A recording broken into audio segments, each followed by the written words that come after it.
이 검찰이 유병헌 씨의 가족과 측근들을 잇따라 잡아들이고 있지만 유 씨의 행방에 대해서는 여전히 단서를 잡지 못하고 있습니다. 법원은 유 씨의 최측근인 금수원 상무에 대한 구속 전 피의자 신문을 열고 있습니다. 특별수사팀이 있는 인천지검 YTN 중계차 나가 있는데요. 불러보겠습니다. 조임정 기자.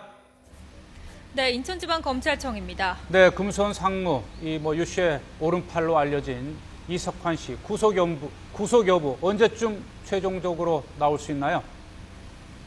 네, 오늘 오후 늦게쯤이면 알 수 있을 것으로 보입니다. 인천지방법원은 조금 전인 오후 2시부터 이석환 씨에 대한 구속 전 피의자 신문을 진행하고 있습니다. 앞서 체포됐던 유병헌 씨 측근들의 경우 구속 심사가 그리 오래 걸리지 않았는데요. 따라서 이 씨의 경우에도 늦어도 저녁쯤에는 구속 여부를 알 수 있을 것으로 보입니다. 이 씨는 10년 넘게 금수원을 총괄해온 인물로 유병헌 씨의 오른팔로 알려져 있습니다.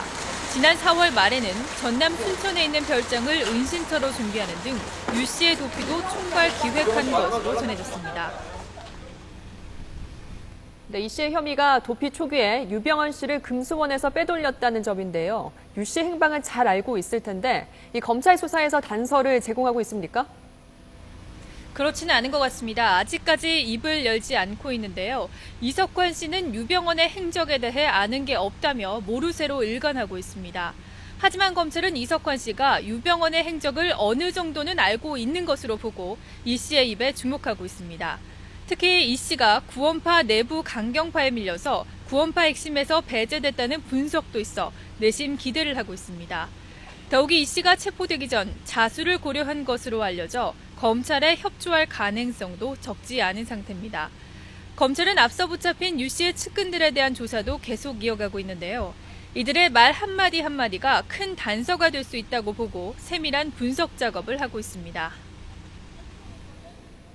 네, 앞서 이 유병헌 씨의 매제죠. 오감열 전 체코 대사는 풀어주기도 했는데요. 이 부인과 형제, 최측근들은 다 구속 수사를 받고 있습니다. 그런데 이렇게 다르게 대응하고 있는 배경은 뭔가요?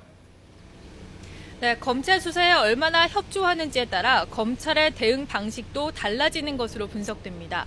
이른바 강훈 양면 전략이라는 분석이 제기되고 있는 상태인데요. 먼저 검찰은 유 씨의 도피를 도운 사람을 잇따라 잡아들이면서 유 씨의 숨통을 죄고 있습니다.